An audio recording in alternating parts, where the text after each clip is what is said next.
Hey, what's going on guys? It is Matt, and I have a brand new video for you today. Now, as I've said in a lot of my videos, and I'll keep saying, I do have a lot of work on at the moment, so I apologise for not getting up as much content as I'd like to, but I can eventually see the light at the end of the tunnel with this work now, so hopefully my upload rate should increase dramatically quite soon, so please bear with me with that. Now, as promised, this is episode 2 of the best weapon in class, and today, as you can see, we're looking at the support class. But that isn't the only thing I want to talk about in this video. The reason I picked this clip is it shows something else I'd like to talk about. And all this clip is just one life of the game, like I did in some of my old videos, some of my previous videos. This is just one segment of the game, just one life. And what I want to show in this video, apart from talking about the best class and best weapon in the class, sorry, is the tactics I am using to move around the map. Now, I'll say it early on so you can witness this. Every kill I get in this video, I am not taking the enemy on directly head on. The enemy is I'm either facing sideways as I am here, or I'm behind the enemy. And that isn't because I'm camping or doing any kind of faggoty manoeuvres, but that's because I am constantly outflanking the enemy. And this is something I want to talk about, the whole idea of not fighting the enemy head on. Now, for any of my subscribers who already play with me, you probably already know this is my favourite map and favourite game mode, Conquest on Grand Bazaar. And the reason for that is it gives you so many opportunities to get behind the enemy and outflank the enemy and get yourself a nice kill streak or some good gameplay and some good points, and altogether have a really fun and good game. But it frustrates me that how many times I've been in games with my team and even the enemy team are determined to just fight each other head on head in the alleyway, and the whole pace of the game slows down and no one's doing that well, and no one takes the initiative to outflank the enemy and you know, change the pace of the game and take out the enemy really well. As like I said on this footage here, I don't think I fight a single soldier head on because I'm constantly outflanking the enemy. Obviously the downside is, you can see in this footage, I think I only get about 11 kills in this whole piece of footage, because the whole idea of flanking is you take the longest route. You do have to, you know, sometimes take 2 or 3 minutes or a minute to run round the outside of the map to get to the enemy, but most of the time it can prove, you know, very productive to get round the back of the enemy. So that's just something I wanted to talk about, because when playing this game mode, as I said, it can be very frustrating when people just get in a head-on-head battle, as you can in this alleyway section here where I am. They're just determined to fight the enemy head-on. So that's my message to you guys. If you're playing with me, always try and outflank. Surprising how well you can do if you can get behind the enemy. But moving on, as I said, this is the second episode of Best Weapon in Class. Now, as a lot of you guys probably already know, pre-patch, my favourite support weapon was the M249 or the M249 SAW. Now, that was a very, very powerful weapon. I won't go into too much details with that. If you haven't seen my top 5 gun show, I did a whole episode talking about the M249, so if you haven't watched that, go ahead and watch that. It's on my playlists. But as you already know, that was my favourite weapon before the patch. It was very, very powerful.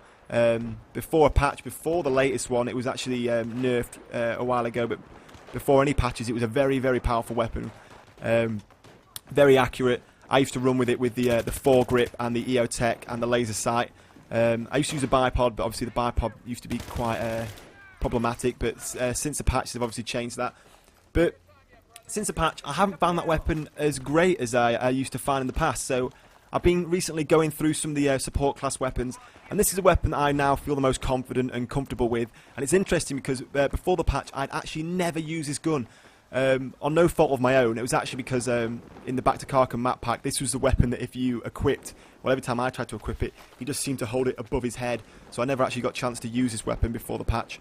But since the patch, I've been giving it a run around, been giving it a good go, and as you can see here, I'm running with the EOTech and the foregrip, and I actually got the torch attachment, and that's just because on this close range here in the alleyways and stuff, it can prove quite helpful to have a flashlight there to blind your opponents. Now, I'm running with the foregrip because obviously, like I said, I'm constantly running around. I'm not staying in any stationary position, so I think the foregrip is always more useful than a bipod, unless you're deciding to get yourself in a situation where you want to, you know, stay quite static and you've got time to get your bipod out. I'd always recommend the foregrip or the heavy barrel, one of the two. But since patch, of course, the bipod has improved. One of the reasons I didn't use it in the past was because it could be very unreliable. Sometimes it'd get itself out when you didn't want it to, or it'd get itself out on awkward angles or on walls that are above where you could get a good line of sight. But since the patch, they have changed the bipod quite a lot now. It gets out a little bit quicker, and it connects to surfaces much easier. So since the patch, obviously the bipod is actually now a little bit better. But as I said, because I'm moving around so much, I have gone for the foregrip. Now, with this weapon, it has a 50-round magazine, which is actually smaller than the M249. That has a 100-round magazine, so it's 50 rounds shorter than that. And the M249 has a rate of fire of 800 rounds per minute, while the MG36 only fires 750 rounds per minute. So it's 50 rounds slower per minute, so the rate of fire is a little bit slower. But it does similar damage. Now, before the patch, the MG36 actually could have an extended magazine on it. Now, they've removed that since the patch, so it can now only have the single 50 round magazine. Now, on the real MG36, obviously the MG36 is made by Heckler & Koch, and it is actually part of a family of G36 weapons. Obviously, there's the G36C, which is a compact assault rifle. And this rifle, the MG36, or the machine gun 36, can also take the same 30 round magazine taken by the G36 or the G36C compact. Now, it fires 5.56, which is obviously the standard NATO round, and first came into commission with the German army in 1997, and it's got an effective range of about 800 metres, so it's almost pushing a kilometre, so it's got quite an effective use for close range and long range combat. So overall, I am finding this the most effective and most comfortable weapon in the support class now, and it's probably a weapon I'll be running with a lot more often, and you'll see in a lot more of my videos from now on. Anyway guys, this video is almost over now, so I hope you enjoyed. Please rate, comment, subscribe, and stay tuned for the next episode of Best Weapon in Class, where I'll be running with the Engineer class. So thanks for watching guys, and I'll see you soon.